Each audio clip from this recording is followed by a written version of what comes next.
Papakita ko lang sa inyo ang Mathbot ngayon. Ang update kay Mathbot. Ayan. Kasi pag sasagot na ako, yan o, under maintenance. Tapos, balik ulit ako sa task. Magkakatcha naman ako. Yan, hintayin ko lang.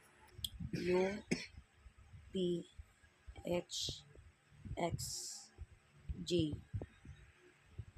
O, tama. Math solving. Ano siya? Multiply. 4 by 2 ay 4.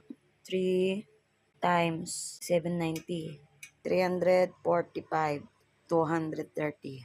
O, incorrect. Bakit Mathbot? Anong nangyari sa'yo?